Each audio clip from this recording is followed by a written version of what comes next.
Thank you that I may cast my burden wholly unto you. Thank you for every I have, Lord. Thank you for everyone I know. Thank you that I can feel forgiveness to my greatest foe. Thank you for grace to know your gospel. Thank you for all your spirit's power. Thank you for your unfailing love, which reaches far and near.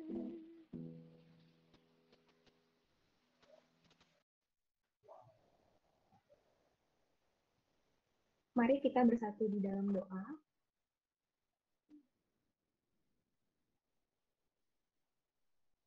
Saat ini aku mempersilakan teman-teman untuk menaikkan rasa syukur secara pribadi di hadapan Tuhan. Atas apapun yang rindu untuk teman-teman syukuri di hadapan Tuhan. Aku mempersilakan teman-teman untuk menaikkan doa secara pribadi, menaikkan doa syukur secara pribadi kepada Tuhan.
Ya Tuhan, seperti lagu yang telah dinyanyikan, kami berterima kasih kepada Tuhan, kepadamu ya Tuhan yang memberikan kepada kami pagi yang baru, hari yang baru ya Tuhan, untuk kami boleh kembali mengerjakan apa yang menjadi bagian kami di dunia ini Tuhan. Pada saat ini kami juga mau menaikkan syukur kami kepadamu. Engkau telah menyediakan pada kami teknologi, sinyal, baterai, dan setiap hal yang Tuhan sediakan untuk kami, sehingga kami tetap bisa terhubung satu sama lain menjalani persekutuan online ini ya Tuhan, bertumbuh bersama, dibina bersama, dan kami menjadi serupa denganmu. Tuhan, kiranya kami menyerahkan ibadah hari ini ke dalam tangan-Mu, kami menyerahkan hati dan pikiran kami untuk boleh fokus hanya kepadamu saja ya Tuhan, di tengah banyak distraksi-distraksi lainnya yang dapat mengganggu kami, kiranya Tuhan boleh tolong kami dan pimpin kami, dan kami boleh mendengar apa yang ingin Tuhan nyatakan kepada kami hari ini. Tuhan, kami menyerahkan diri kami kepadamu, ampunilah dosa dan kesalahan kami, agar kiranya itu tidak menghalangi kami untuk menikmati hadirat-Mu. Terima kasih Tuhan, amin. Dunia ini begitu dinamis, selalu ada pergerakan dan perkembangan di setiap zamannya. Manusia seringkali merasa kosong dan tidak puas, sehingga terus berusaha mencari dan terus mencari hal-hal yang dapat memuaskan kekosongannya. Mencari kasih, pencapaian, dan juga relasi. Seringkali kita melupakan bahwa ada satu pribadi yang tidak pernah gagal, yang kasihnya begitu sempurna dan cukup untuk mengisi kekosongan kita. Mengajak teman-teman untuk merenungkannya sejenak, mempersiapkan diri mendengar firman Tuhan, sembari singer akan bernyanyi kasih-Mu tiada duanya.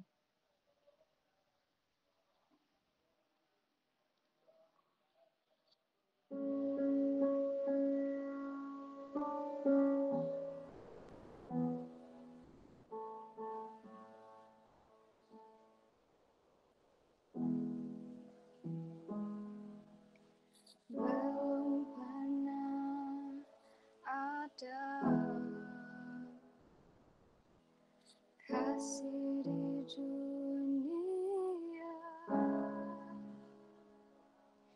sanggup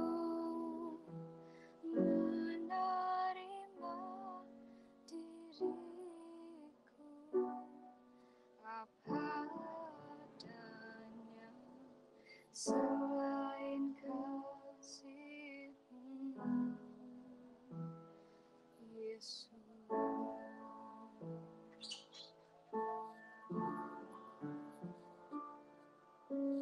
Takkan ada lagi kasih seperti ini, sanggup mengubahkan hidupku menjadi baru selain kasih-Mu, Yesus.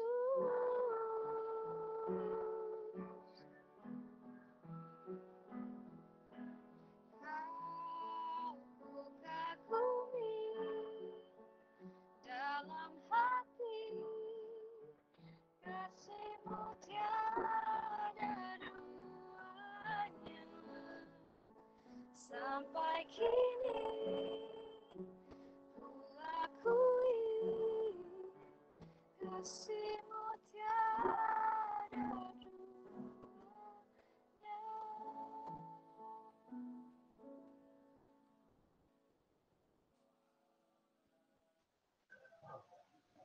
Kepada Bang Alex, dipersilahkan. Baik teman-teman, mari sebelum kita membaca, merenungkan firman Tuhan, kita berdoa. Kembali kami datang dalam ucapan syukur siang hari ini karena Tuhan sungguh Engkau baik dan menyatakan kebaikan-Mu dalam hidup kami. Kembali kami akan bersama-sama membuka firman-Mu. Kami mohon ya Tuhan, bukalah juga hati kami. Jadikanlah hati kami seperti tanah yang baik, supaya ketika benih firman Tuhan ditaburkan, itu boleh sungguh-sungguh berakar, bertumbuh, dan juga berbuah nyata di dalam kehidupan kami. Berkati baik hamba-Mu yang menyampaikan firman, setiap kami yang mendengar, Tuhan tolonglah kami semua, agar kami bukan hanya jadi pendengar-pendengar firman yang setia, tapi mampukan dengan kuasa dari Roh-Mu yang kudus, kami dimampukan menjadi pelaku-pelaku firman-Mu, di dalam hidup kami, di dalam masa muda kami. Bersabdalah ya Tuhan, kami umat-Mu sedia mendengarnya, dalam satu nama yang kudus, nama yang berkuasa, nama Tuhan kami Yesus Kristus. Kami menyerahkan pemberitaan firman-Mu. Amin. Shalom teman-teman sekalian, selamat siang. Kesempatan siang hari ini, saya bersyukur kepada Tuhan boleh membagikan materi ini kepada teman-teman. Dan saya lebih melihat secara urutan ya. Kalau bicara urutan, saya lebih senang disebut LDS ya. Love, lalu bicara dating dalam arti pacaran, dan seks ya. Jangan baru love, langsung seks, terus nggak pacaran lagi gitu ya. Jadi seringkali memang udah sering kita dengar LSD, tapi saya coba membuatnya jadi LDS gitu ya. Love, dating, and sex. Nah, ini untuk mengingatkan kita bahwa sebenarnya hidup kekristenan kita adalah hidup yang juga Tuhan berikan relasi antar manusia, termasuk di dalamnya teman hidup. Dan sebagai mahasiswa, saya pikir ini waktu-waktunya juga di mana mungkin kalian mengalami perasaan, kedekatan, dan kemudian banyak hal yang seperti itu. Nah, teman-teman, kita perlu mengingat bahwa sebenarnya cinta itu tidak ada teorinya. Dalam pengertian bahwa ini relasi, jadi sebenarnya yang ada adalah prinsip-prinsip ketimbang teori. Nah, karena itu saya ingin mengajak nanti teman-teman melihat beberapa prinsip kebenaran. Dan saya akan mulai terlebih dahulu. Saya akan fokus dua yang pertama saja ya, love and dating. Kita nggak punya waktu masuk ke seksnya, karena itu juga dalam bagian lain. Biasanya kalau seminar lengkap, maka ada love, ada dating, and sex ya. Saya akan fokus kepada love and dating. Dan mari kita mulai bicara tentang love dari ayat yang ada di dalam 1 Yohanes 4 ayat 9 dan 10. Teman-teman, dunia sedang bicara tentang love. Tetapi apa yang dunia mengerti tentang love? Banyak kali kalau kita melihat hal-hal yang tidak seharusnya terjadi. Misalnya, kalau kita melihat ada orang-orang yang mungkin berpacaran dengan tidak kudus, jatuh dalam free sex, jatuh dalam dosa-dosa seksual, Ada orang-orang yang mungkin bergumul dengan kekudusan hidup. Ada yang kemudian sudah pacaran tapi saling abuse, toxic relationship. Ada juga hal-hal yang bagi saya waktu saya perhatikan, sebenarnya kuncinya adalah pengenalan akan Allah dan pengenalan akan kasih Allah. Jadi sekali lagi, ketika kita melihat banyak hal dalam realita dosa yang terjadi seputar relasi, sebenarnya ini masalah utamanya adalah saya pikir pengenalan akan what is love. Nah, 1 Yohanes pasal yang keempat ayat 9 dan 10, saya langsung sudah tuliskan ayatnya di screen, kita baca sama-sama gitu ya. Dalam hal inilah kasih Allah dinyatakan di tengah-tengah kita, yaitu bahwa Allah telah mengutus anaknya yang tunggal ke dalam dunia supaya kita hidup olehnya. Inilah kasih itu, bukan kita yang telah mengasihi Allah. Nah, ini menarik ya. Bukan kita yang telah mengasihi Allah, tetapi Allah yang telah mengasihi kita dan yang telah mengutus anaknya sebagai pendamaian bagi dosa-dosa kita. Kalau kita mau belajar tentang love, maka tempat paling utama belajar tentang love, kalau kita melihat apa yang firman Tuhan sampaikan adalah belajarlah dari Allah. Because God is love, kasih itu dimulai oleh Allah, bukan kita yang mengasihi dia, tapi Allah yang terlebih dahulu mengasihi kita. Dan 1 Yohanes 4 ayat 16 mengatakan, God is love. Sehingga kalau kita mau belajar tentang kasih, kita nggak belajar dari drama Korea, teman-teman ya. Kita belajarnya dari firman Tuhan, dari Allah. Dan menarik sekali, setiap kali kata kasih muncul di dalam Alkitab, secara khusus Alkitab Perjanjian Baru, nanti teman-teman perhatikan, khususnya dalam tulisannya Rasul Yohanes misalnya, baik di Injil maupun di surat, kita melihat setiap kali Alkitab bicara tentang love, maka Alkitab bicara dikaitkan dengan Allah memberikan anaknya. Jadi Allah tidak mengirimkan kepada kita definisi tentang kasih, tetapi hampir setiap kali Perjanjian Baru bicara tentang love, maka ini merujuk kepada apa yang Allah lakukan. Yaitu dia memberikan anaknya, dia mengaruniakan anaknya. Teman-teman coba lihat lagi ya. Coba misalnya kita perhatikan tadi ya. Kita balik ke sini nih. Lihat, dalam hal inilah kasih Allah dinyatakan di tengah-tengah kita. So, what is love? God's love. Yaitu bahwa Allah telah mengutus anaknya yang tunggal. Lihat ya. Jadi kasih dikaitkan dengan Allah mengutus anaknya yang tunggal. Perhatikan ayat 10. Bukan kita yang telah mengasihi Allah, tapi Allah yang telah mengasihi kita dan yang telah mengutus anaknya sebagai pendamaian bagi dosa-dosa kita. Jadi teman-teman bisa lihat, Alkitab tidak memberikan kita definisi kasih, tetapi Alkitab menunjuk kepada perbuatan kasih Allah. That is love. Demikian juga kalau kita ingat, Yohanes 3:16, karena begitu besar kasih Allah akan dunia ini, what next? Ia telah mengaruniakan anaknya yang tunggal. Nah, jadi kalau kita mau mempelajari tentang Allah, kasih, kita mesti melihat kepada Allah, dan waktu kita melihat kepada Allah, dikaitkan kepada tindakan Allah memberikan anaknya yang tunggal. Nah, diagram atau siluet ini menggambarkan fase hidup Yesus. Nah, bagi saya yang menarik adalah di mana Yesus berkata sudah selesai. Dia berkata sudah selesai di kayu salib. Jadi menarik sekali, perhatikan Yohanes selalu menunjuk kepada lihat Allah menyerahkan anaknya yang tunggal. Lihat Allah menyerahkan anaknya yang tunggal. Bukan berarti Rasul Yohanes tidak peduli dengan kelahiran Yesus, dengan pengajaran Yesus. Tetapi waktu bicara kasih, yang ditunjuk, yang dirujuk adalah Allah memberikan anaknya di kayu salib. Sehingga waktu engkau dan saya mau mengerti salib, apa sih artinya salib? Saya mengutip kalimat Billy Graham. Pendeta Bill Graham mengatakan Allah membuktikan kasihnya pada kayu salib ketika Kristus digantung, berdarah dan mati. Itulah saatnya Allah berkata kepada dunia, aku mencintaimu. I love you. You want to know about love? Look to the cross. Sehingga kalimat yang menarik dari dari John Stott dalam satu tulisannya dia mengatakan, if we are looking for a definition of love, we should look not in a dictionary, but at Calvary.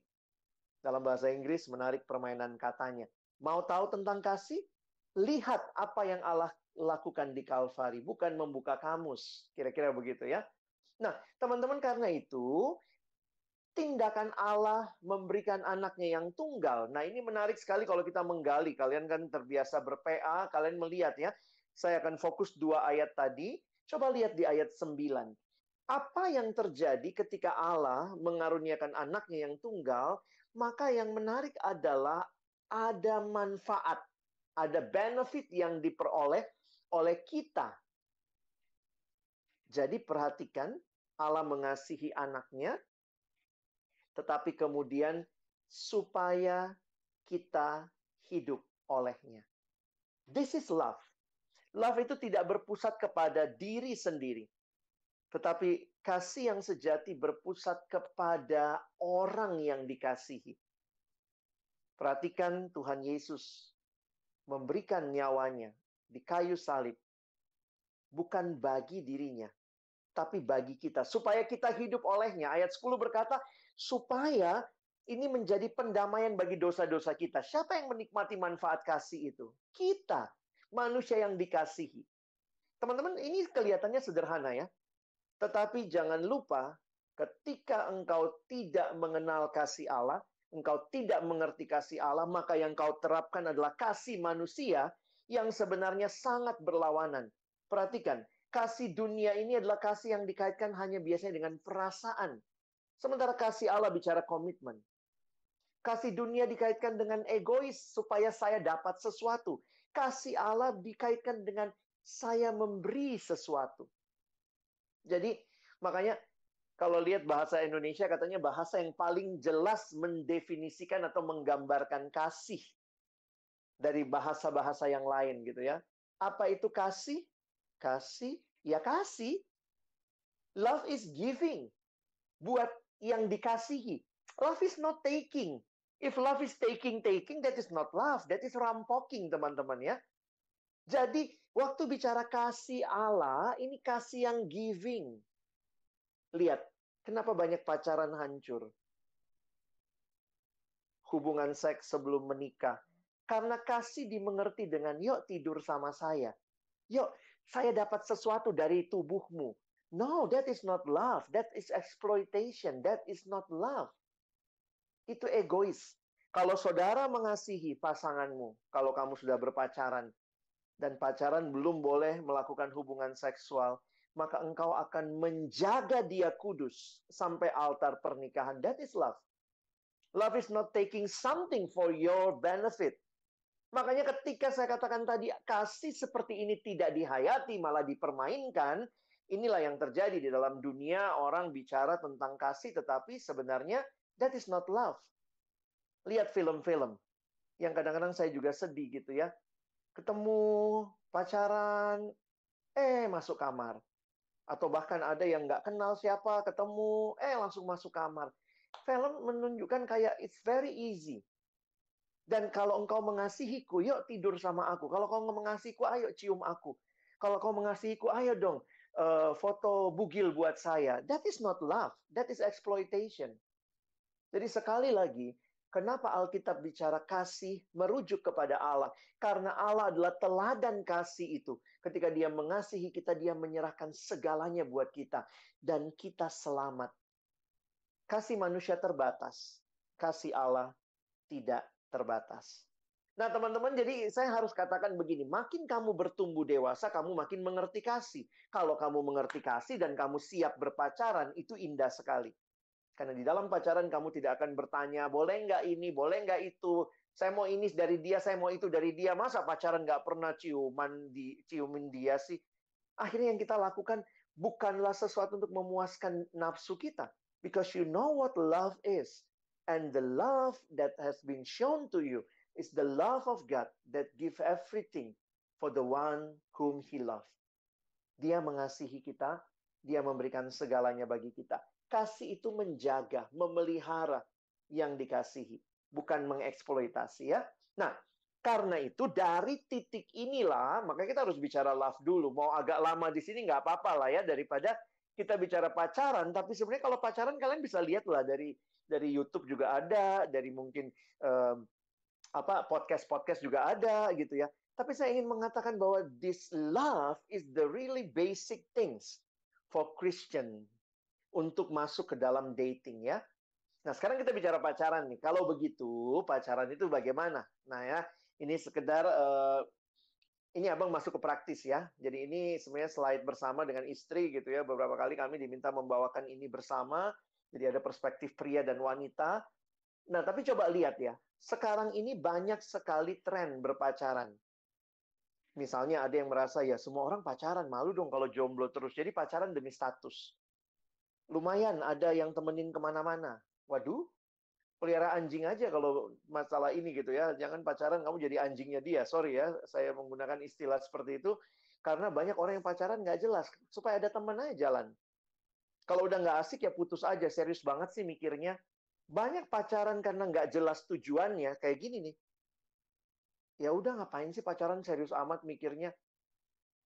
Akhirnya jadi malah blunder. Ada lagi yang bilang, wah kolot banget gaya pacarannya, ketinggalan zaman, kebaktian bareng, doa, baca Alkitab, lu PA atau pacaran gitu ya. Tentu ini hal-hal yang kita dengar dan mungkin kalian juga pernah tahu dan pernah lihat atau mungkin juga dipromot melalui film, melalui sinetron apalagi begitu ya. Nah, karena itu coba lihat. Ada 3 hal yang saya tulis di sini. Dari banyak definisi ini, mana yang benar menurutmu? Pacaran itu punya teman dekat yang tetap. Ya, sama kayak TTM, HTS-an, ya, friendzone gitu ya. Ada lagi yang bilang, oh pacaran itu relasi khusus dengan doi yang mengasihi dan dikasihi. Tapi, ya nggak usah lah mikirin jauh banget sampai pernikahan. Atau, pacaran itu satu langkah penting sebelum pernikahan, hanya dengan orang yang sudah dipertimbangkan secara serius untuk menjadi calon istri atau suami. Dan isi pacarannya adalah adaptasi dan penjajakan terakhir. Ayo, mana yang benar? Ini kan anak PO semua langsung milih yang ketiga, Bang. Ya udah pada tahu ya. Ayo kita tutup doa, udah selesai sesinya gitu ya. Ya memang gampang ya, kita bisa paham seperti itu. Tapi dalam menjalani realitanya, seringkali bahkan bagi anak Tuhan tidak mudah menyadari hal ini. Karena itu mari kita coba lihat sebentar ya. Saya coba masuk sebentar melihat apa sih yang Alkitab katakan tentang pacaran. Ada nggak sih pembahasan tentang pacaran di dalam Alkitab? Nah teman-teman, kalau kalian perhatikan, di dalam Alkitab tidak ada ayat yang bicara secara spesifik tentang pacaran. Loh kok bisa Bang? Makanya kalau kalian melihat beberapa saudara sepupu kita juga, karena dia melihat, kan kitabnya juga mirip sama kita gitu ya, ada bagian yang sama, mereka langsung mengatakan, nggak ada tuh pacaran. Dan memang kalau ditanya, nggak ada. Di dalam Alkitab nggak ada pacaran. Karena apa?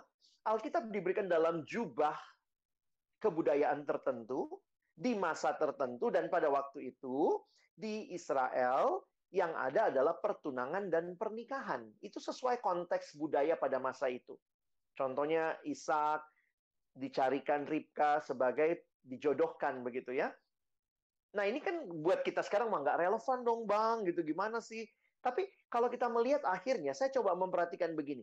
Ini berarti prinsip dasarnya apa? Nah menarik kalau kalian melihat hidup Yesus, khususnya orang tuanya Yesus ya, Maria sama Yusuf. Di dalam budaya pada masa itu, ada prinsip pertunangan, di mana kalau mereka sudah dijodohkan, mereka dipertunangkan, lalu kemudian, perhatikan kayak Yusuf sama Maria, 1 tahun itu mereka masih pisah rumah. Masing-masing masih pulang ke rumahnya masing-masing. Tapi sudah dianggap pertunangan, dan waktu itu dipandangnya setinggi pernikahan. Karena itu waktu Yusuf mendengar atau tahu Maria hamil, dari Roh Kudus, dia kaget gitu ya.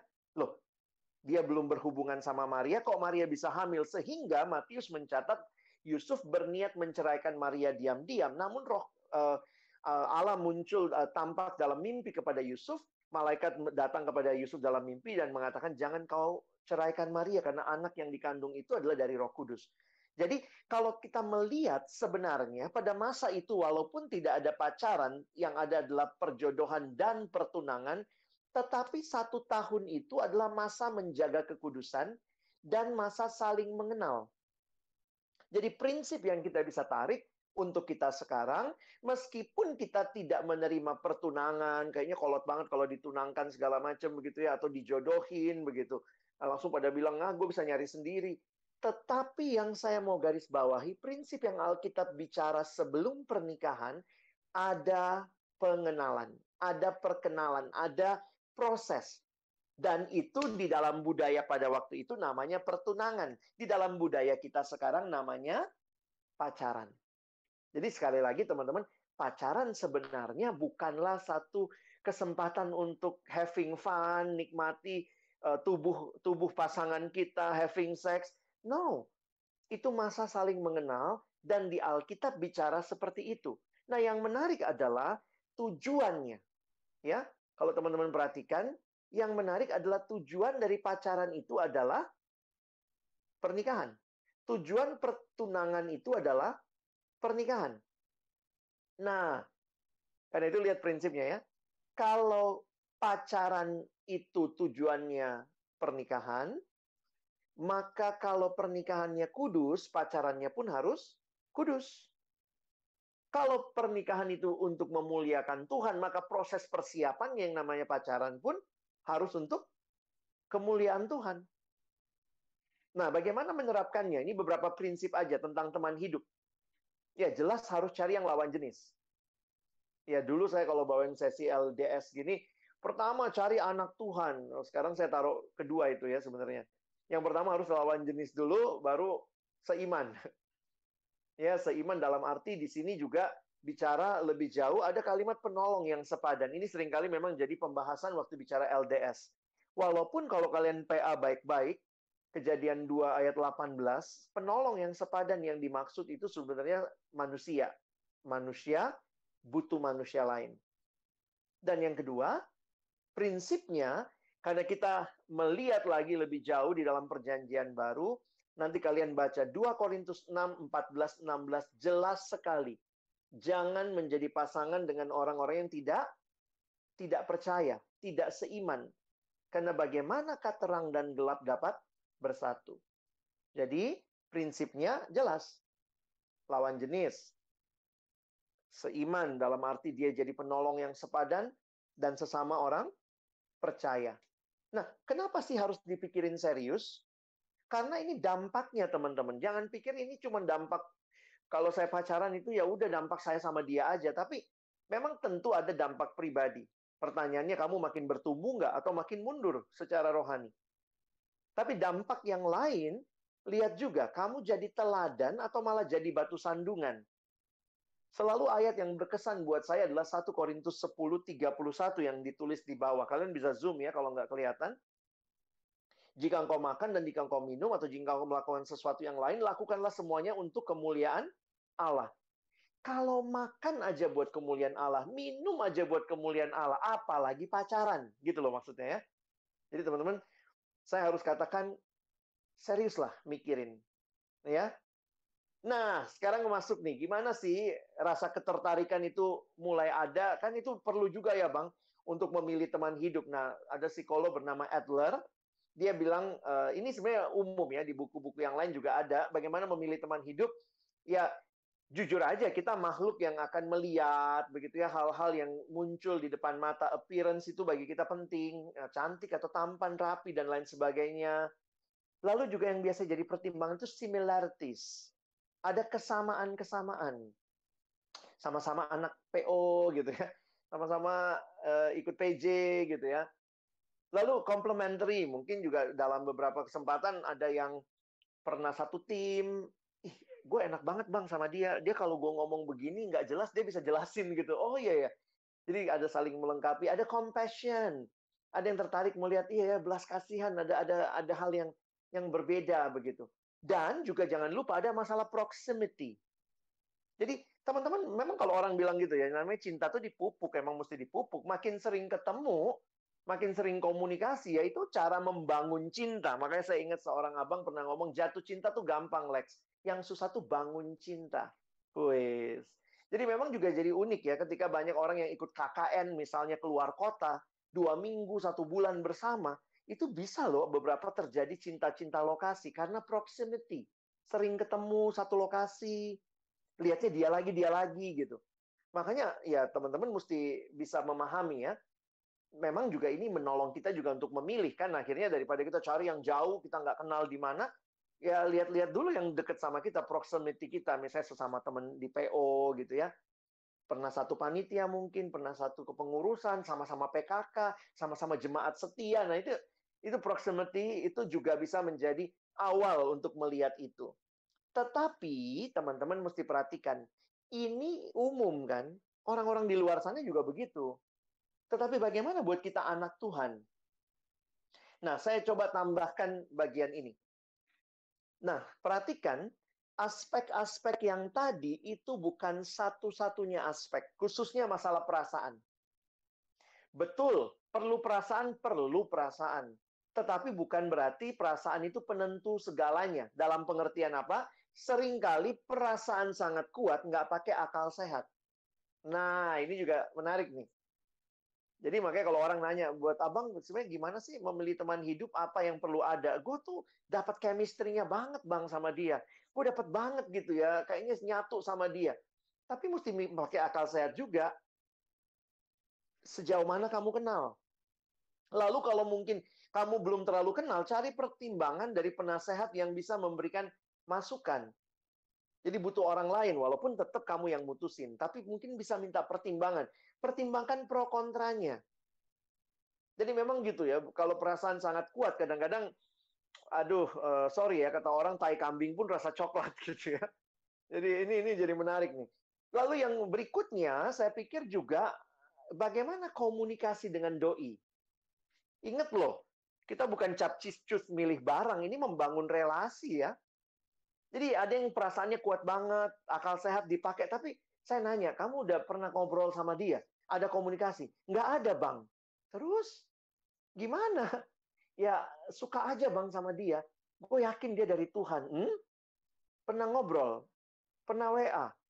Pernah ngajak makan siang bareng atau apa? Enggak, baru pengagum dari jauh. Jadi, ini aspek-aspek yang perlu teman-teman lalui ya. Dan yang keempat, tentunya penyerahan kepada Tuhan. Dalam arti apa? Kadang-kadang perasaan kita kuat, akal sehat, komunikasi dengan doi, tapi jujur aja, tahu-tahu bukan anak Tuhan, beda iman. Ini kan saya pikir, makanya benar-benar nggak kita dipimpin Tuhan nih. Kalau dipimpin Tuhan, maka bukti pimpinan Tuhan salah satunya adalah ketaatan. Taat pada apa? Pada firman. Tadi udah dibilang, jangan jadi pasangan yang tidak seimbang. Jadi cari kehendak Tuhan secara lebih spesifik. Jadi teman-teman lihat ya, ini bukan cuma masalah perasaan memilih teman hidup, ya, tetapi masalah yang terkait dengan relasi komunikasi, menggunakan akal sehat. Beberapa orang dengan jelas waktu pacaran sudah KDRT, bukan baru kekerasan dalam KDR, kekerasan dalam pacaran, KDP lah ya, belum rumah tangga.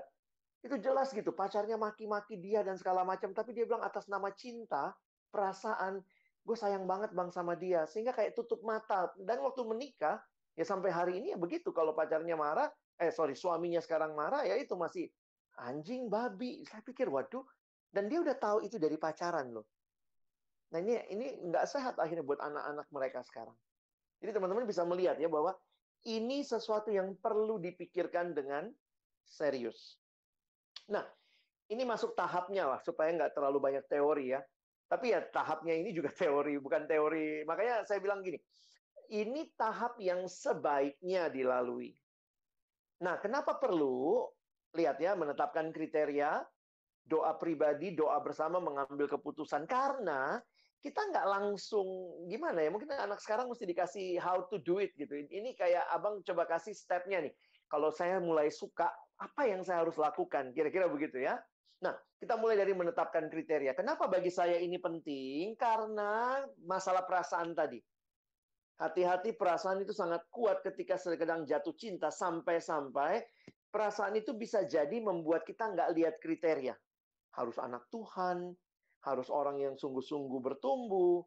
Nah, kriterianya yang dimaksud bukan kriteria fisik. Tapi yang terutama adalah dia murid Tuhan. Pastikan itu. Bukan sekadar apa yang saya inginkan, melainkan pasangan seperti apa yang cocok dengan saya. Nah, ini cara melihatnya lebih dewasa gitu ya. Saya terus berpikir bahwa ingat ya, jangan cari pasangan buat dirimu, tapi belajar jadi pasangan buat orang lain. Jadi itu cara melihat yang berbeda.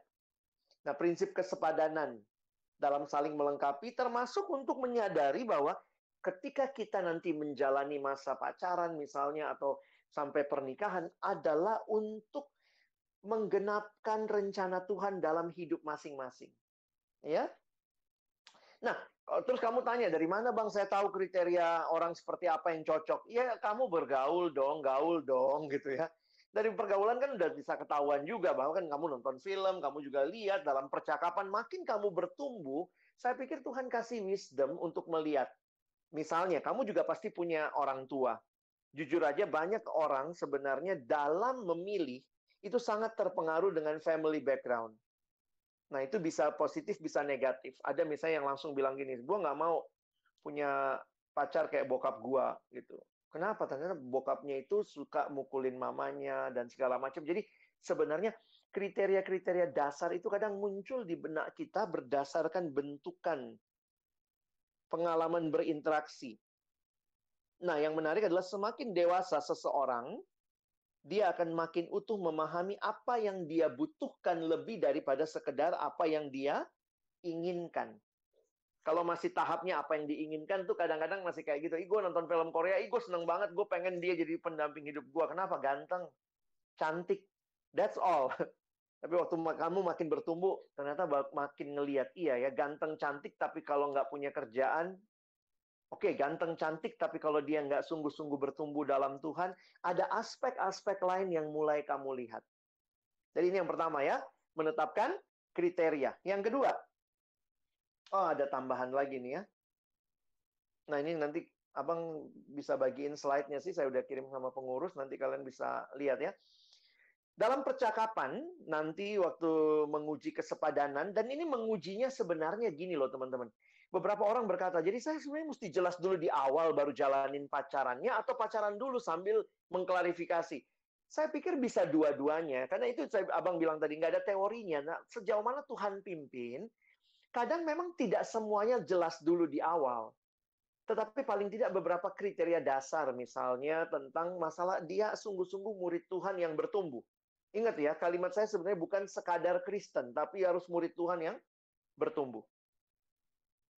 Oke, yang berikutnya. Karena waktu, doa pribadi. Nah, sesudah kita punya kriteria, karena kriteria itu menolong kita tidak kebawa perasaan. Jadi kalau benar-benar, aduh gue sayang banget sama dia, tapi bukan nggak seiman, bukan anak Tuhan, langsung kriteria itu mengeliminasi. Kira-kira begitu ya. Nah, bagian yang kedua adalah masuk ke dalam doa pribadi. Tentu sih ya, doa pribadi ini maksudnya dari awal juga doain ya, waktu kamu mau menetapkan kriteria. Tapi maksudnya begini, ketika mungkin kamu menetapkan kriteria dan kemudian menemukan ada orang yang, ini kayaknya pas nih anak Tuhan, sungguh-sungguh. Nah, kamu masuk dalam doa pribadi. Menggumulkan dalam doa pribadi pada saat menemukan orang yang mendekati kriteria tersebut. Decide for yourself first, secara carefully, before you complicate the matter. Ya kadang-kadang jadi sebelum yang lain ya udah. Jangan juga punya prinsip kayaknya jangan buru-buru melangkah karena takut si doi keburu disamber orang. Jadi ada juga yang sangat takut begitu ya. Jadi nggak berdoa tapi udahlah langsung gue tembak deh bang. Aduh kalau besok tahu-tahu dia udah jadi istri orang gue tembak hari ini. Sabar, doa. Sekali lagi perlunya kriteria yang sudah ada dalam tahap ini karena rasa suka biasanya sangat mendominasi. Dan kadang-kadang mengalahkan akal sehat. Kadang-kadang pun saat teduh, ini jujur aja ya, saat teduh ayat-ayat yang kita baca, kok kayaknya mengkonfirmasi. Makanya beberapa kali kalau saya ditanya gitu ya, atau saya konseling sama orang yang bilang dia sudah doa, dia yakin. Saya tanya, kamu yakinnya kenapa? Oh saya dapat ayatnya bang, ayatnya apa? Saya bilang, waduh, kalau terus dia kasih tahu ayatnya, ya ampun, kalau begini mah ayatnya semua orang juga bisa pede banget, dia yakin gitu ya. Karena itu mesti bisa melihat dengan utuh. Makanya seek counsel. Kadang-kadang kita butuh orang lain untuk memberikan pertimbangan. Ya, kalau kalian punya teman kelompok kecil, pemimpin kelompok kecil, kakak rohani, silakan. Nah, dalam tahap doa pribadi, biasanya ketika kita mantap dalam doa ini, masukilah tahap doa bersama. Memang dalam budaya timur seolah masih ya, inisiatifnya sebaiknya datang dari pria. Tapi kalau doa bisa mulai dari wanita, dalam arti wanita udah bisa mulai doa pribadi dong ya, tapi juga berdoalah supaya Tuhan memberikan kesempatan begitu ya, kamu bisa punya interaksi lebih dalam dengan orang tersebut. Nah, yang laki-laki yang berinisiatif, mulailah ajak berdoa bersama. Nah, dalam masa seperti ini, mari jujur. Misalnya yang pria jujur ya, saya sudah doain kamu 1 bulan atau 2 bulan. Saya mau coba ajak doa bersama. Kalau ada perempuan yang itu, jangan langsung, lu ngaca dong, jangan begitu.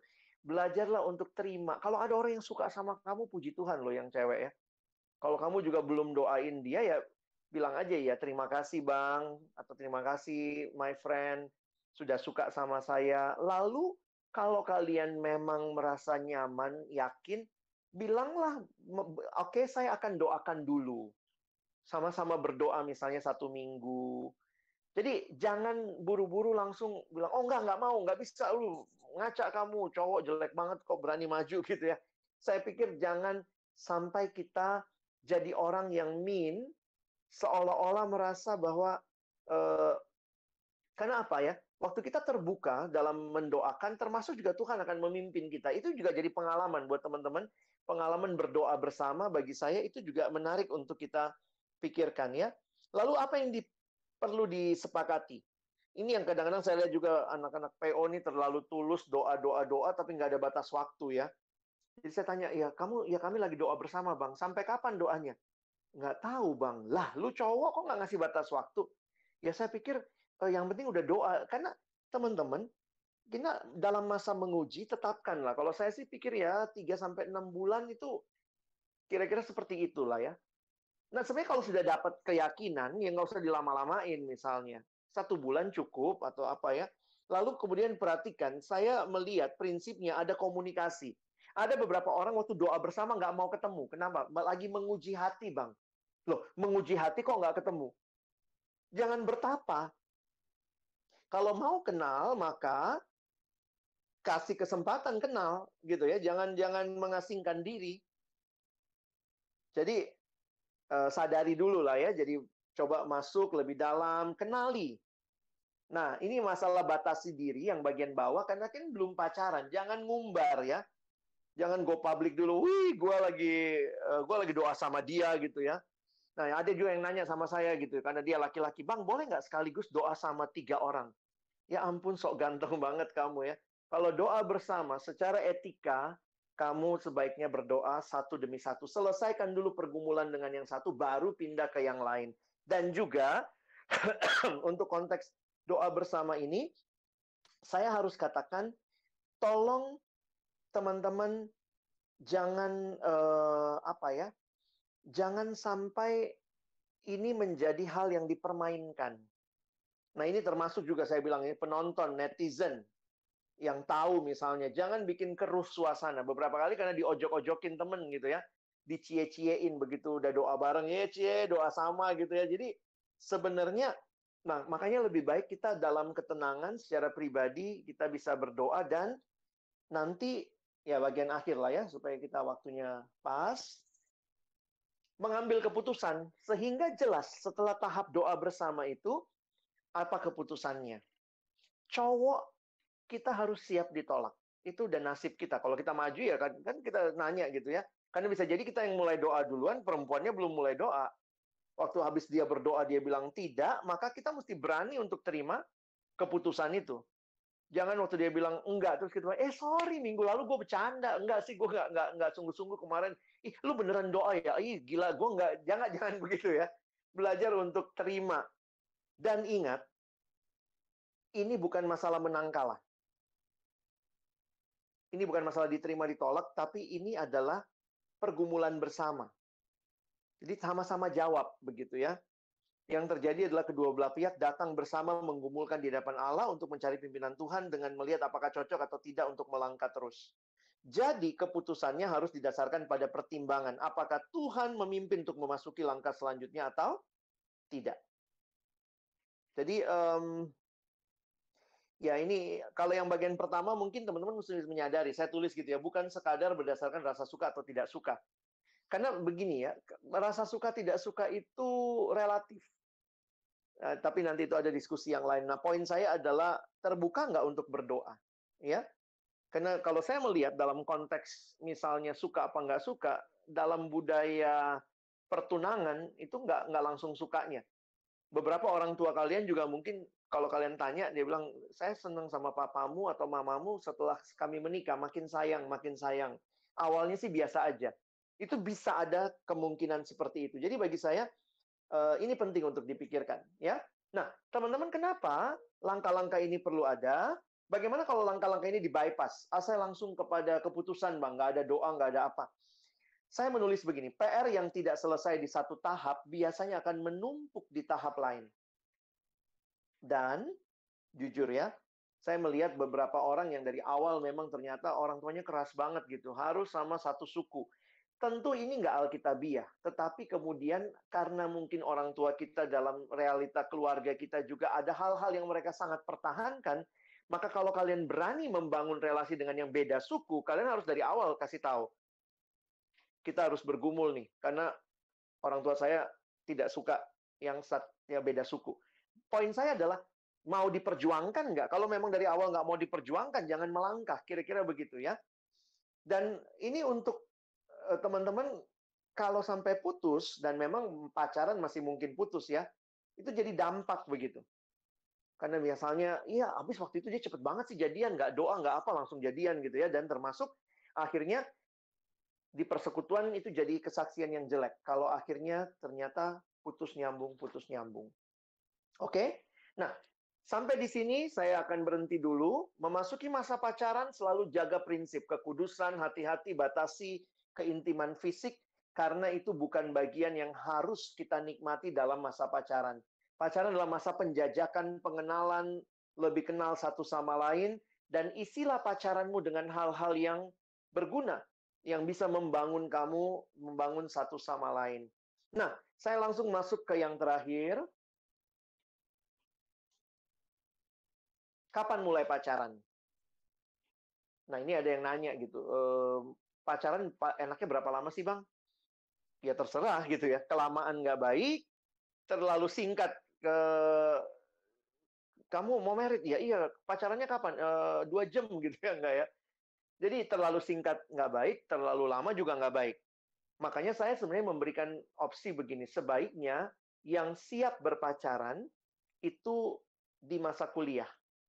Karena anggaplah ya, kalau pacaran itu kira-kira baiknya 3-4 tahun. Terus tanya lagi, mau menikah umur berapa?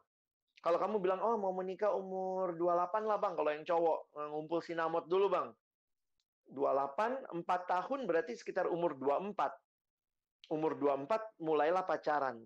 Kalau bisa lebih awal, oke, boleh juga gitu ya. Kamu kuliah misalnya selesai umur 22, 23, maka sebenarnya di masa kuliah kesempatan untuk mencari. Dan itu jauh lebih baik dengan tujuan yang jelas. Nah, karena itu saya buat anak siswa, saya nggak terlalu rekomen pacaran cepet-cepet. Karena bayangkan kalau dia umur 17, mau meritnya 28, 11 tahun pacaran.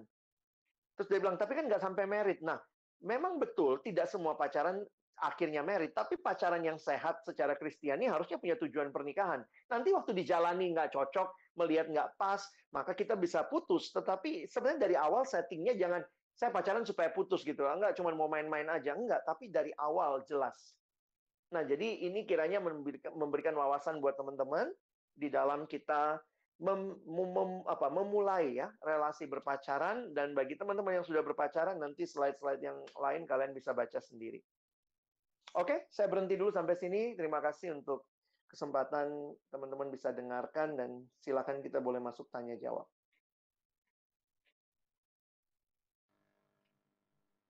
Iya, terima kasih Bang Alex untuk sharingnya. Nah, teman-teman, saat ini kita akan memasuki sesi tanya jawab. Teman-teman pengurus sudah menyediakan link untuk bertanyanya di Slido. Nah, teman-teman boleh tanya di situ. Nah, kalau mungkin ada pertanyaan yang sama, teman-teman nggak perlu ulang, tapi di like aja. Nah, kita akan mulai sesi tanya jawab kita kepada moderator, Bang Deo, dipersilakan. Terima kasih, Dorothy. Apakah suaranya kedengaran? Dengar, Dek. Oke. Shalom teman-teman, selamat siang. Perkenalkan, Deo akan memimpin sesi Q&A yang teman-teman tadi pertanyaan sudah kumpulkan sama-sama di Slido. Jadi kita mulai aja sesi Q&A-nya. Bang Alex, ini ada pertanyaan dari teman-teman. Ada yang nanya, Bang, ada stigma kalau dalam berpacaran yang harus berjuang adalah pihak laki-laki. Apakah ini sepenuhnya benar? Ya, sebagaimana kata stigma, mungkin karena budaya kita di timur ya, jadi siapa yang memulai itu kita lihatnya kayaknya harus laki-laki gitu. Tetapi saya tidak melihat itu saja, karena tetap sih ya, dalam relasi sebenarnya dua-duanya harus berjuang. Nah, cuma bagaimana dua-duanya berjuang. Nah, saya juga melihat beberapa perempuan berdoa, cowoknya nggak tahu tuh. Tapi ya dalam ketekunan dia berdoa, lalu kemudian ada Tuhan memberikan kesempatan-kesempatan mereka ketemu, menjalin relasi. Jadi akhirnya waktu saya dengar mereka jadi pacaran, saya ngelihatnya ini sih ceweknya yang berjuang ini ya. Cowoknya itu kayak tanda kutip lah ya, Tuhan pertemukanlah dengan perempuan yang tepat yang sudah lama memperjuangkan dia. Tapi sehatnya adalah ketika dua-duanya berjuang. Makanya ada tahap doa bersama tadi yang bagi saya sebenarnya penting untuk kita lewati ya. Siap. Terima kasih Bang. Karena juga ada pertanyaan kayak gini Bang, jika perempuan yang terlebih dahulu mengajak berdoa atau bergumul, bagaimana ya Bang kira-kira? Itu sama nggak ya Bang ya? Iya, selalu ya pertanyaan ini muncul, apalagi dalam konteks kita di budaya timur ya.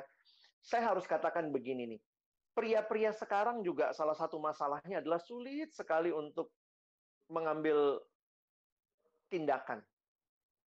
Sementara perempuan juga kadang-kadang kalau sudah suka, itu tuh bisa sangat subjektif. Ya, ini berlaku pria wanita lah ya. Tapi kayak contoh begini, ada yang nanya sama saya, Bang, gimana sih ini cewek yang nanya ya? Si abang itu masa tiap hari dia jemput saya ke kosan, kita ke kampus bareng tiap hari gitu ya. Terus dia tanya gitu sama saya, apa ya abang itu mau apa ya bang? Dia suka nggak sama saya ya? Nah saya bilang sama cewek itu, kok tanya sama saya, tanya sama abang itulah ya. Kau suka nggak gitu? Tapi dia bilang, malu lah bang, masa nanya gimana ke abang itu? Nah saya bilang, ya ini juga masalah ini kan ya. Jadi kadang-kadang banyak cowok PDKT nggak berani nembak. Nah, ini juga di persekutuan tuh banyak orang yang kayak begitu tuh secara nggak sadar. Sementara ada juga yang tanpa sadar jadi abang-abangan buat semua orang. Padahal kebaikan hatinya itu ditafsirkan lain oleh yang perempuan. Nah, dalam situasi tertentu, ketika misalnya perempuannya sangat bergumul, saya kadang-kadang bilang, kalau memang kayak begitu, kau tanya aja. Kalau misalnya tiap hari dijemput, terus sudah 2 minggu seperti itu. Terus dia mulai bertanya-tanya, cewek kan digituin seneng ya, asik, ada yang jemput, ada yang perhatian. Saya bilang, tanya sama dia. Tanyanya apa, Bang? Saya bilang, tanya, mesti bayar nggak? Seperti, oh, dia Gojek gitu ya. Tapi poinnya, Abang, maksudnya gini, sebaiknya ada komunikasi. Ya, mungkin kalau yang perempuan dengan baik lah. Kalau perlu orang ketiga yang bertanya, misalnya suruh PK kamu yang nanya, atau orang lain, jadi supaya sama-sama clear. Karena misalnya begini, kalau kamu menikmati perhatian, ternyata tidak ada apa-apa, itu kan menderita buat yang perempuannya. Dan laki-laki itu kadang-kadang suka ngerasa, dia mau jadi cowok baik aja buat semua perempuan. Dan ingat, laki-laki yang merasa dia harus jadi cowok baik untuk semua perempuan, kamu nggak bisa lakukan itu. Karena apa? Di dalam perhatian itu ada hal-hal yang orang bisa tafsirkan lain. Jadi saya harus katakan untuk beberapa orang, batasi kebaikanmu yang laki-laki supaya kamu tetap jadi gentleman. Kalau tidak, kamu dilihat untuk sebagai orang yang tabur cinta di sana-sini, padahal kamu tulus. Kamu, enggak, aku enggak lagi begitu, Bang. Tapi kita nggak bisa tutup mata, perempuan ngelihatnya begitu. Oke. Siap. Terima kasih, Bang. you. Mungkin ada juga hubungannya dengan pertanyaan ini kali ya, Bang ya. Bang, wajar nggak sih kalau udah ngerti tujuan pacaran yang benar, tapi selalu takut untuk coba cari atau mendoakan seseorang karena merasa nggak layak atau sangat berdosa? Ya, kalau kayak gitu melajang lah kau mungkin deh. Karena maksudnya, sorry ya, abang bawanya bercanda. Dalam arti gini loh, kita nggak ada yang sempurna. Makanya menarik sekali Timothy Keller mengatakan bahwa pernikahan itu adalah persatuan dua pribadi yang tidak sempurna, tetapi ditebus dalam Kristus. Nah, kalau kamu punya pengharapan bahwa di dalam Kristus ada pembaharuan, dan akhirnya kamu bisa melihat Tuhan bisa pakai pasanganmu untuk membangun hidupmu, membangun kerohanianmu. Jadi, belajar untuk melihat lebih optimis karena kita dalam Tuhan ada hope, dan dengan hope itulah kamu mulai. Kamu mulai untuk buka mata, lihat, doakan, dan kemudian kalau yakin, kalau kamu laki-laki, kamu maju. Kalau yang perempuan misalnya sudah doain, tapi nggak ada kesempatan, cari, kalau saya suka pakai istilah cari sendi. Sendi itu kan yang menghubungkan ya. Jadi misalnya cari penghubung-penghubung. Kak, misalnya ngomong sama PKK atau sama temen gitu ya, Kak, aku udah lama doain si abang itu, aduh tapi ada kesempatan nggak ya, misalnya dia notice bahwa aku ini ada di dunia begitu ya. Itu bagi saya itu perjuangan, doain sungguh-sungguh ya. Jadi misalnya kayak apa, sorry ya, dalam hal-hal seperti itu saya pikir kadang-kadang kita orang Kristen agak-agak goblok ya. Nggak ngerti usaha, nggak ngerti apa ya, kayak cowok takut ditolak. Saya beberapa kali bilang sama yang cowok, kalau kamu takut ditolak, berhenti jadi cowok. Udah nasib kitanya itu. Ditolak ya, maksudnya kalau ceweknya bilang tidak, ya nggak apa-apa, bilang terima kasih sudah pernah bergumul bersama saya. Lalu pemulihan sebentar, lalu kemudian bisa ajak berdoa yang lain lagi. Gitu. Terima kasih, Bang. Tapi itu kan yang tadi single karena rasa ada keraguan kan, Bang. Ini ada pertanyaan yang single karena prinsip, Bang. Apakah ada masalah dengan being single for the rest of my life? Tidak tertekan juga dengan social construction yang ada saat ini. Kira-kira gimana? Saya ngelihatnya gini, kalau kamu dalam masa semuda ini sudah dapat keyakinan single, saya harus katakan praise the Lord juga ya, bahwa kamu sangat yakin seperti itu. Tapi jujur juga saya harus katakan begini, di sisi lain, karena mungkin kita yang Protestan kan tidak banyak yang bergumul jadi suster, jadi pastor ya, yang langsung nggak menikah. Tapi kalau dapat panggilan jelas banget seperti itu, saya harus katakan puji Tuhan, itu luar biasa. Tapi saya lihat sisi yang lain. Sisi yang lainnya begini, panggilan tidak menikah, panggilan being single itu, saya melihatnya itu panggilan khusus. Sementara panggilan umum adalah menikah. Jadi, bagi teman-teman yang masih gamang, single nggak single atau apa, bagi saya lebih baik terbuka untuk menikah. Jalani dulu keterbukaan itu, jangan kemakan prinsipmu sendiri. Sementara apa yang meyakinkan kamu, kecuali kamu sangat jelas, Bang, saya ada sangat jelas satu keyakinan saya mau single. Sorry ya, gimana cara jelasinnya supaya kalian nggak salah ngerti ya. Supaya kalian nggak lihat orang single yang udah memutuskan single juga tuh, jangan kalian lihat aneh ya. Tapi jujur aja beberapa kali saya bertemu orang begini. Kenapa dia memutuskan saya maunya single, Bang? Ternyata dia kecewa sama kondisi keluarga. Jadi akhirnya dia bilang, lebih baik saya nggak menikah for the rest of my life. Lalu kemudian langsung, saya mau single melayani Tuhan. Itu mah kamu kecewa dengan situasi. Tetapi untuk beberapa orang, ketika saya pernah menolong beberapa orang di dalam pergumulan, ternyata dia menemukan dia homoseksual, dan dia merasa dia homoseksual sejati, hanya tertarik sama pria, tapi dia mau hidup cinta Tuhan. Dia bilang, Bang, saya harus tinggalkan homoseksual ini, dan saya pun tidak bisa pura-pura menikah. Saya akan memilih untuk being single. Jadi, tidak semua yang single pasti homoseks. Ya, jangan begitu juga. Itu maksud saya nggak mau jelasinnya salah.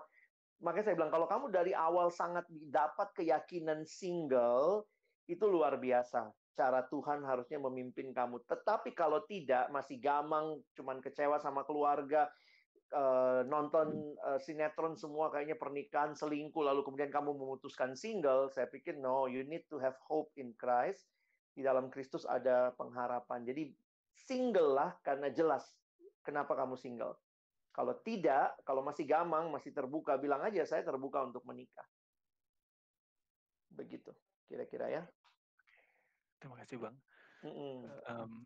Kalau ini gamangnya agak berbeda, Bang. Ini gamangnya, kalau kita suka dengan seseorang yang berbeda iman, apakah ini sebuah tantangan untuk kekuatan iman kita, atau sekedar waste of time, atau justru termasuk dosa, Bang? Gimana itu? Kalau kita melihat tidak taat sama firman Tuhan, ya dosa. Sederhananya begitu. Dosa, lalu kemudian kita spend waktu di situ, kita waste of time. Kalau saya sih sederhananya menjawab begitu. Bagaimana dengan orang-orang yang ada yang bilang gini, karena saya pernah juga ditanya begini, terus dia ngomong gini, papa mamaku beda iman loh, Bang. Justru karena mamaku setia, akhirnya kemudian papaku bertobat. Sekarang papaku majelis gereja. Nah, saya harus katakan begini, hati-hati dengan kasus. Jangan karena kasus-kasus tertentu. Nah, waktu saya tanya sama dia lebih jauh, saya bilang, dulu waktu mamamu pacaran sama papamu, mamamu Kristen sungguh-sungguh nggak? Enggak juga sih, Bang. Oh, ya udah. Jadi sebenarnya mamamu memutuskan pacaran sama papamu dalam ketidaksungguhan dia. Itu pun salah, ya. Tetapi ketika kemudian menikah, lalu kemudian masing-masing pegang agamanya, lalu kemudian mamanya jadi lebih sungguh-sungguh berdoa untuk suaminya, lalu akhirnya sekarang suaminya ikut, bahkan jadi majelis gereja, itu kasus. Jangan memulai relasi dengan, kan ada yang kayak begini, kan ada yang kayak begini. Jadi bagi saya, kalau imanmu kuat, kamu harusnya taat, bukan menantang firman Tuhan. Ingat ya, saya ulangi ya. Bukti kekuatan iman bukan menantang firman Tuhan, tetapi taat pada firman Tuhan. Jadi jangan main-main dengan kejatuhan, karena itu bisa membuat kamu, bisa jadi, itu kan success story-nya ada yang suami istrinya bawa dia. Siapa tahu kamu yang kebawa nanti.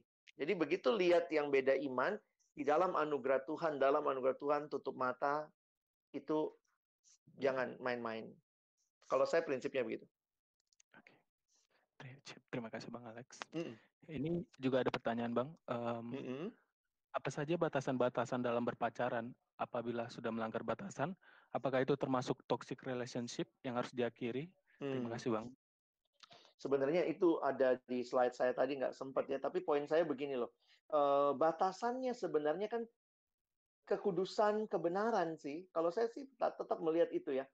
Makanya buat beberapa teman yang sudah mulai pacaran, batasin gitu ya, misalnya fisik gitu ya, jangan main-main gitu. Kita tuh makhluk seksual dan Tuhan yang ciptakan keintiman seksual, Tuhan yang ciptakan nafsu. Puji Tuhan itu nafsu dari Tuhan ya. Jangan takut sama nafsu. Kita butuh nafsu. Tapi yang nggak boleh di Alkitab itu hawa nafsu. Berarti memakai nafsu yang baik di dalam konteks yang salah. Nafsu seks dibutuhkan untuk pernikahan.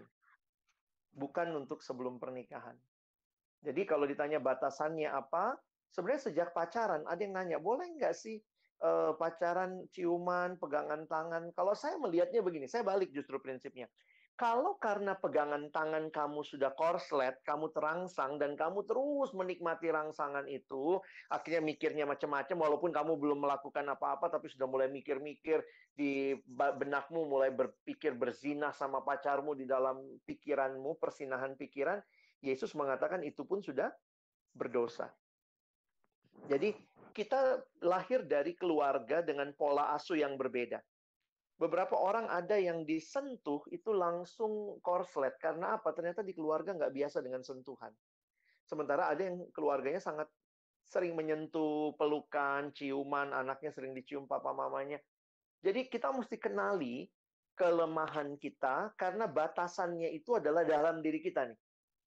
Jadi waktu itu saya juga bilang sama pacar saya, sekarang istri saya bilang sama dia, Dek, walaupun saya waktu pacaran saya udah hamba Tuhan ya, saya hamba Tuhan tapi saya punya nafsu. Jadi saya bilang nih sama istri saya, jangan pegang-pegang ya. Maksudnya kan kadang-kadang cewek nggak sadar gelendotan, pegang-pegang kita gitu ya. Saya bilang jangan. Kenapa? Saya lemah. Jadi saya langsung kasih batasannya. Makanya dalam banyak hal kami sepakat misalnya, selama pacaran kami nggak nonton. Iya, kami pacaran 3,5 tahun tuh nggak nonton. Mungkin orang bilang kolot banget sih pacarannya, Bang, ngapain aja sih? Ya karena buat saya nonton itu saya wasting time, ngelihat sesuatu sementara nggak ngobrol. Saya lebih seneng ngobrol. Waktu pacaran kami suka makan, ngobrol gitu ya. Dan waktu gelap, kadang-kadang tanpa sadar tuh kita pegang tangannya, kita remes-remes, kita pikir cucian gitu ya.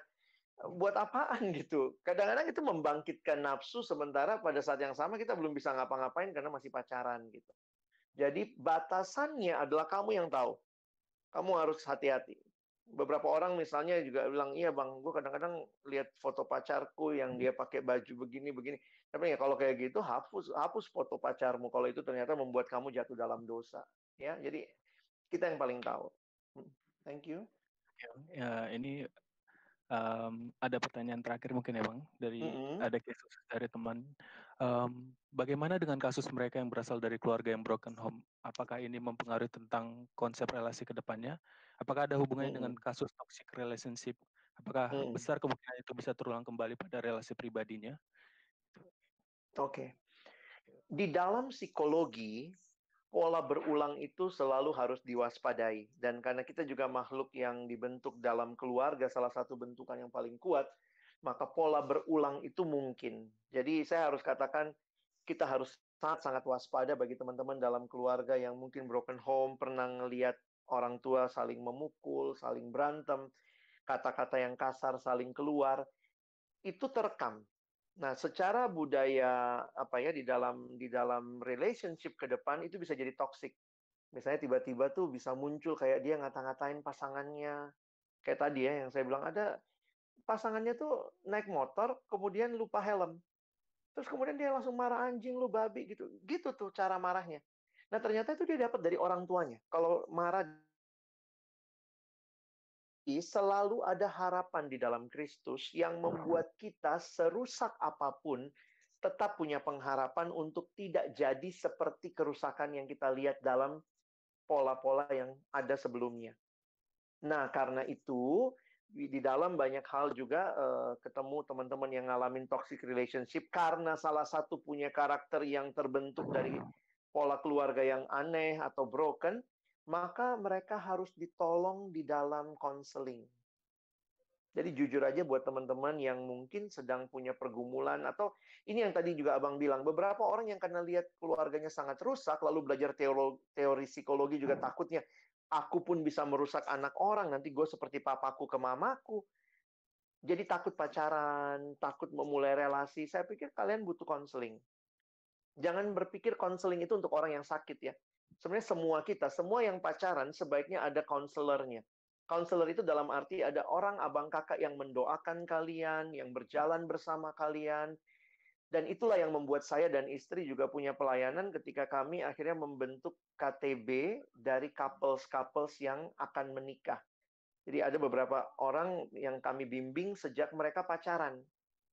Sampai sekarang sudah menikah, sekarang kami membentuk KTB keluarga. Tapi sebenarnya kerinduan kami adalah kalau kalian sudah mulai pacaran, apalagi anak persekutuan, terbukalah untuk ditolong oleh abang kakak yang mungkin kalian bisa minta sama mereka gitu ya, Bang, tolong dong bantu kami gitu. Jadi saya sama istri juga terima ya kalau misalnya ada yang mau datang ketemu, kita makan siang bareng, bawa pacarnya berdua, bisa ya, iya Bang, kami sering berantemnya karena ini. Nah, itu kita bisa sama-sama ngobrolin karena kita butuh komunitas. Itu yang namanya seek counsel. Kadang-kadang kita agak klise, seek counsel itu mau kemana?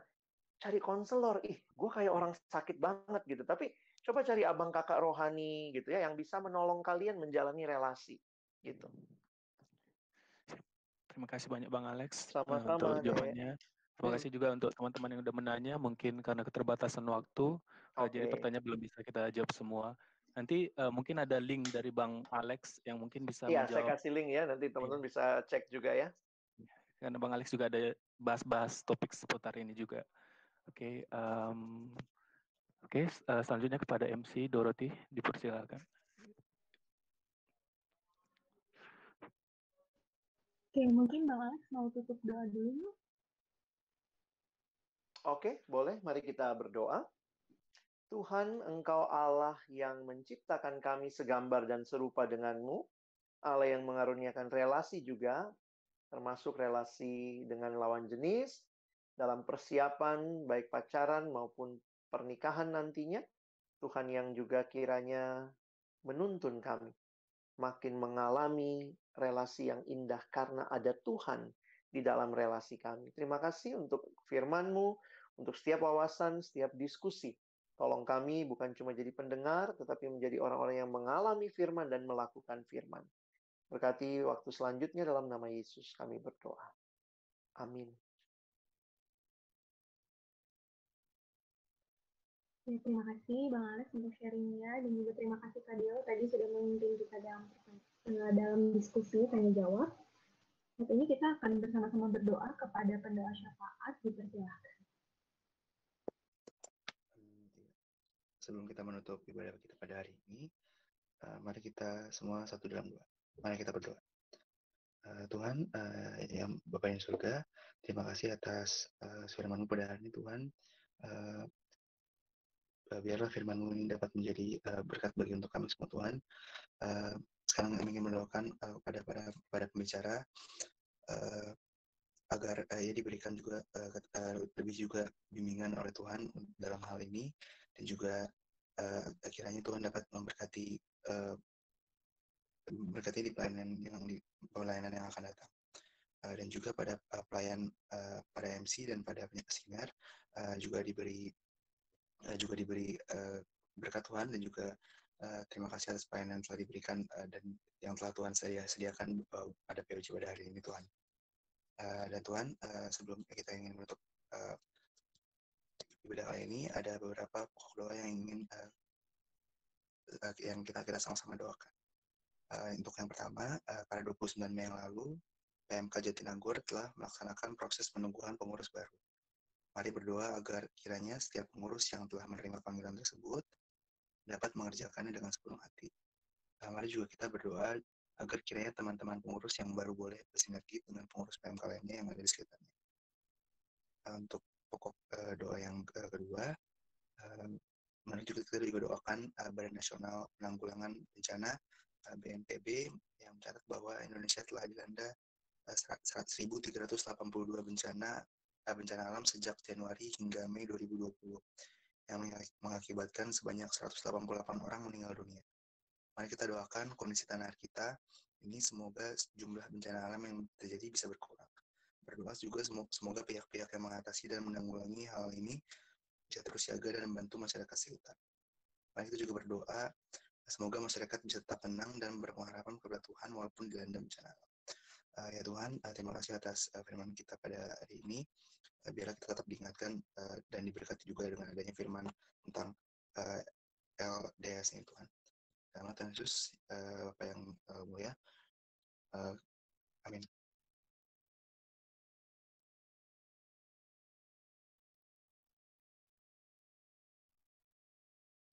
Kita akan mendengarkan warta. Kepada pewarta dipersilakan. Shalom teman-teman, selamat hari Jumat. Jadi untuk hari ini wartanya pertama ingin berterima kasih kepada pelayan-pelayan yang telah melayani hari ini. Ada Bang Alex Nanlohi sebagai pembicara, ada Doroti dari Teknik Lingkungan 18 sebagai MC, ada Renata dari Arsitektur Interior 17 sebagai singer, operatornya dari PPM, dan pendua syafatnya ada Christopher dari Arsitektur Interior 18. Demi kemuliaan Allah, mari kita bersyukur atas pelayanan mereka. Oke, jadi selanjutnya kita akan ada teman-teman kita nih yang berulang tahun dari 30 Mei sampai 5 Juni. Tanggal 30 Mei ada Mona Lisa Andri Mika dari DA 2016, ada Vito dari DTM 17. 1 Juni ada Filiasio dari DTM 17, ada Yovita dari DTR 19. Tanggal 3 Juni ada Denri Tiasih dari Sipil 18. Ada juga Lara dari Arsitektur 19. Untuk tanggal 31 Mei ada Ferdi Yakobus dari Mesin 18. Tanggal 2 Juni ada Daryl dari Mesin 17, Dewi dari Industri 17, Andiko dari Kimia 18, Darren dari Sipil 19, dan kemarin tanggal 4 Juni ada Efron dari Sipil 16. Selamat ulang tahun teman-teman. Oke, jadi untuk selanjutnya ada seroja nih setiap hari Kamis, seroja Persekutuan Doa dalam Jaringan, hari Kamis jam 6 sampai jam 7 malam. Ini bentuknya persekutuan doa gitu, jadi diharapkan teman-teman juga bisa ikut bersama. Next. Oke, karena minggu-minggu ini sudah seperti ya teman-teman udah mulai UAS juga, jadi POJ minggu depan berbentuk podcast, akan di-share bagaimana perihal tentang ibadahnya lewat podcast kayak gitu. Jadi jangan lupa nantikan. Selanjutnya ada e-bulletin POFT tahun 2019 tentang integritas. Jadi teman-teman boleh banget untuk bacanya di linktr.ii/POFTUI. Dan kalau teman-teman boleh lihat di Instagram POFTUI juga ada nih analisis lagu di setiap ibadahnya. Jadi teman-teman bisa saling belajar lagu-lagu baru ataupun diingatkan kembali dan mengerti ini lagu seperti apa, kenapa diciptain, kayak analisisnya seperti itu. Oke, next. Yeay, bagi teman-teman yang minggu lalu belum bisa hadir untuk ikut persekutuan bareng, ada nih rekaman khotbah POJ-nya yang kemarin judulnya How to Overcome Our Lust di Instagram POFTUI. Jangan lupa subscribe ya teman-teman. Oke, untuk teman-teman, POFT ada nih official account yang kembali hadir untuk mengingatkan teman-teman baik dari pokok-pokok doa maupun perdo atau ikut POJ. Jadi jangan lupa di-add, bisa di-scan juga supaya dapat informasi terkininya. Dan untuk teman-teman yang rindu mengerti lebih lagi tentang tema kali ini yaitu Love, Dating, and Sex secara Kristiani, boleh salah satunya bisa cari tahu di Instagram Bang Alex di @alexnanlohi74. Contoh-contohnya ada yang di slide. Masih banyak lagi, teman-teman boleh cari tahu lebih lagi ya. Untuk persembahan online, kita diadakan melalui transfer di Bank Mandiri dengan nomor 1570005468443 atas nama Haryadi Wijaya. Bagi teman-teman yang merindukan boleh ditransfer ke sana. Dan untuk teman-teman yang memiliki pergumulan doa pribadi, rindu didoakan, atau teman-teman ingin curhat, boleh banget menghubungi Doper, yaitu Doa dan Pemerhati dari POFT, di media berikut, yaitu Line, Instagram, DM Instagram, maupun email. Dan setiap pokok doa ini hanya diketahui oleh teman-teman Doper, sehingga kerahasiaan setiap cerita sangat aman. Gitu intinya. Untuk kanal informasi bisa lihat di sini. Selamat hari Jumat, teman-teman.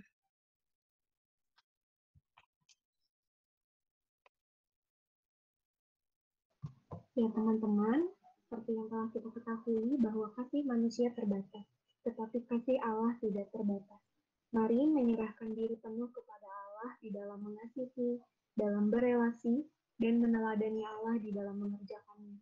Sampai akhirnya Allah mendapati kita tetap setia, tetap kudus, dan tulus di hadapannya. Mari bersama-sama.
Dan ku percaya Engkau milik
kepada Bang Alex. Kita silakan. Mari kita berdoa menutup ibadah kita. Tuhan, biarlah pujian kami ini menjadi kerinduan kami di tengah-tengah kami juga membangun relasi dalam pacaran ataupun juga mungkin masih persahabatan, bahkan nanti kalau Tuhan mengizinkan kami masuk dalam pernikahan, relasi yang semakin serupa dengan Kristus, semakin mengenal Yesus, relasi yang saling membangun satu sama lain. Terima kasih sekali lagi buat kesempatan kami belajar, baik secara prinsip-prinsip kebenaran firman maupun setiap pemaparan, wawasan, pengalaman. Tuhan tolonglah pada akhirnya kami terus boleh bertumbuh semakin serupa dengan Kristus. Terima kasih untuk teman-teman pengurus yang mengupayakan persekutuan online seperti ini.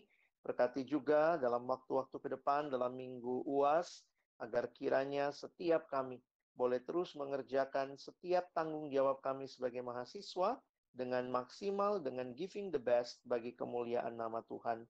Berkati aktivitas kami selanjutnya, Tuhan yang memimpin. Di dalam nama Tuhan Yesus Kristus, sekali lagi kami bersyukur dan kami menutup persekutuan kami. Amin.